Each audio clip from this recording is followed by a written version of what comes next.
मेरी आंख में खुजली हो रही है। मेरी आंखें धुएं से जल रही है। मेरे होंठ फटे हुए हैं। मेरी गर्दन अकड़ी हुई है। मेरी आंख फड़क रही है। मेरा पेट गुड़ गुड़ कर रहा है। देखो हमारे बॉडी पार्ट्स क्या क्या करते हैं। सर दुख रहा है, आंखें फड़क रही है, नाक बह रही है, गला आवाज कर रहा है। मतलब अलग अलग तरह की चीजें जो हम अपनी बॉडी के बारे में बातें करते हैं, उसके ऊपर ये वीडियो मैंने बनाई है। इस वीडियो को एंड तक देखना और इस तरह की बातों को आप इंग्लिश में बोलना सीख जाएंगे। ये तो मैंने कुछ ही बातें लिखी हैं, और भी बहुत कुछ ऐसी बातें हैं जो इस वीडियो में मैं आपको कराने वाला हूँ। आपकी इंग्लिश की वोकैबुलरी बहुत इंप्रूव होने वाली है। ऐसी चीजें आपको सीखने के लिए मिलेंगी जो शायद आज तक आपने कभी सीखी नहीं होंगी। तो देखिए, मेरी आंख में खुजली हो रही है। इंग्लिश में कहेंगे There's an itchiness in my eye. There's an itchiness in my eye. But in simpler words, you can say my eye is itching. My eye is itching. My eye is itchy. आप ऐसे भी कह सकते हैं। My eye is itchy. Itchy एक adjective की तरह use होता है। वर्ब की तरह भी आप इसको यूज कर सकते हैं। इसका नाउन फॉर्म itchiness। तो हर तरीके से आप इसको कैसे यूज कर सकते हैं मैंने आपको बताया। मेरी उंगलियां सुन्न हो रही हैं। It often happens in the cold weather, doesn't it? My fingers are going numb. I can't feel them. You can say I can't feel my fingers. मेरी कमर दर्द कर रही है। इंग्लिश में कहेंगे There's a sharp pain in my back. There's a sharp pain in my back. When you say there's a sharp pain, it means the pain is intense. It's not a very small or weak pain. It's a kind of sharp pain. My back hurts. Right, just like this. Do not say my back is paining. Do not say. Do not speak like that. Every time you have to say that any one of the parts of your body has pain in it, you can say it hurts. My back hurts. His arm hurts. His head hurts. His stomach hurts. Say it like this. Do not say it is paining. That's not right. My back is acting up. This is a really good one. My back is acting up. When you say something is acting up, it means it's troubling you, it's bothering you. पता नहीं क्या हो रहा है, जैसे हम बोलते हैं ना, पता नहीं मेरी कमर को आज क्या हो गया, दिमाग खराब कर रही है मेरा। मतलब my back is acting up, right? आप इस act up phrasal verb का यूज किसी भी चीज के लिए कर सकते हैं। जैसे my mobile phone is acting up, पता नहीं मेरे फोन को आज क्या हो गया है, ढंग से काम ही नहीं कर रहा है। I mentioned this in one of my previous videos if you watched. मेरे तो पेट में कुछ हो रहा है, कुछ तो हो रहा है मेरे पेट में। ये मैं उस सिचुएशन की बात कर रहा हूँ जब आप थोड़ा नर्वस हो रहे हो, जैसे कि आपका इंटरव्यू होने वाला है, या आपको कोई स्पीच देनी है, या आपको फैमिली को बताना है कि आपको आ गई है पसंद एक लड़की या लड़का, तो पेट में कुछ हो रहा है। माई stomach is churning, my stomach is churning, I have butterflies in my stomach, you can से। और फिर स्टमक के साथ हम काफ़ी तरह के वर्ब्स यूज करते हैं। My stomach is rumbling, we say this when we want to say that we are feeling hungry, we are snacky, or we want to eat something. My stomach is rumbling. It means I'm hungry. I want to eat something. My stomach is growling or my stomach is grumbling. Whatever you say, it means the same thing. It means more or less the same thing. Rumbling, growling, grumbling, it means it's making weird noise because it's telling you that you need to feed yourself. मेरे पैर सूजे हुए हैं। English में कहेंगे My feet are swollen up. My feet are swollen up. You can also say, I've got swollen feet. I've got swollen feet. मेरी नाक बंद है. It often happens in winter, doesn't it? You can say, my nose is congested.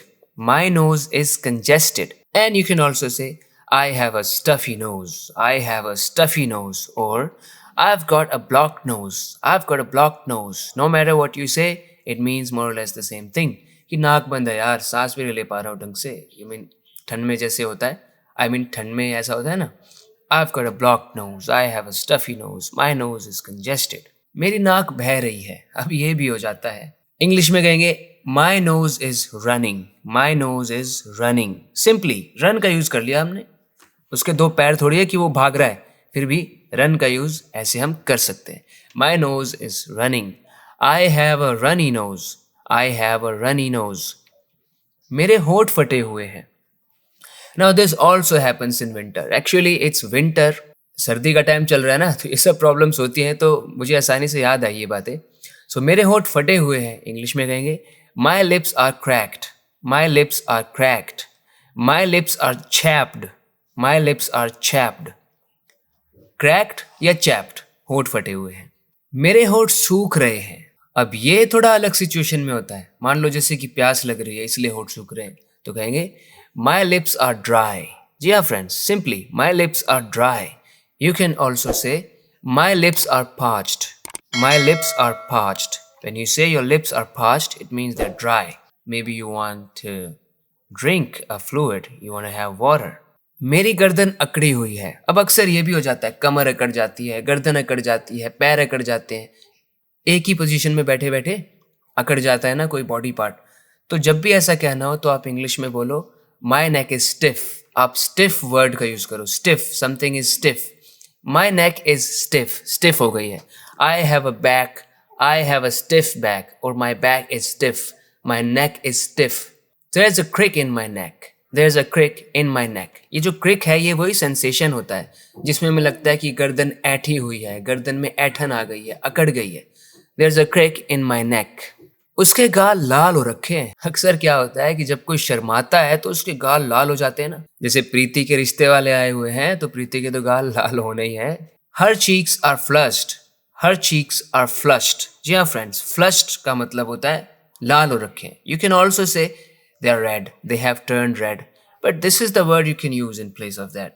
Her cheeks are flushed. Cheeks flushed हो सकते हैं अलग अलग reason से, अलग अलग इमोशन से। जरूरी नहीं है कि शर्माते वक्त ही ऐसा होता है। फ्लश्ड विद एंगर, गुस्से से भी गाल लाल हो जाते हैं किसी के। फ्लश्ड विद एम्बैरेसमेंट, बहुत ज़्यादा शर्म आ जाती है तब भी फ्लश्ड हो जाते हैं। मेरी आंख फड़क रही है, इसको कहेंगे my eye is twitching, my eye is twitching. देखो वो कैसे अपना मुंह सिकोड़ रहा है। कभी कभी कोई अपना मुंह सिकोड़ता है मतलब नाराज होकर दिखाता है, अपना मुंह बनाता है, बच्चे ऐसे करते हैं। Look how he is puckering his face, look how he is puckering his face. पकड़ करने का मतलब सिकोड़ना होता है अपने बॉडी पार्ट को, जैसे कि समवन पकर्स हिज लिप्स और someone puckers his cheeks. Like when you eat a lemon you will pucker your cheeks. Check out the way he is crunching up his face, check out the way he is crunching up his face. देखो तो कैसे मुंह बना रहा है, कैसे मुंह सिकोड़ रहा है। Maybe he doesn't like something that is presented to him, और you have brought something for him to eat, like spinach or like some green veggies. So children often scrunch up their faces when they look at green vegetables. They don't want to have them, do they? Check out the way he's scrunching up his face. देखो तो कैसे अपने face को वो scrunch up कर रहा है. So now you know कि scrunch up का मतलब क्या होता है, right? मेरी आंखें धुएं से जल रही हैं। ऐसा अक्सर मेरे साथ होता था जब मैं अपनी नानी के घर जाया करता था। पहले ज़्यादा जाता था, आजकल भी जाता हूँ मगर बहुत कम।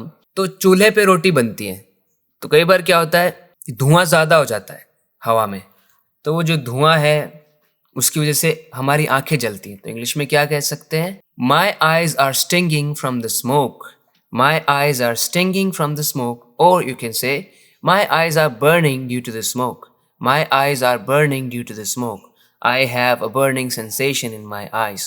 क्या आप में से किसी के भी घर में पहले चूल्हे पर खाना बनता था या अभी बनता है? कमेंट करके मुझे बताना।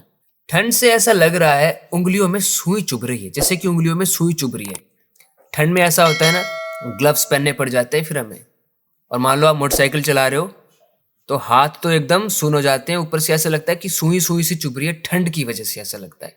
जब हमें ऐसा कहना है तो आप इंग्लिश में कह सकते हैं my fingers are tingling with cold.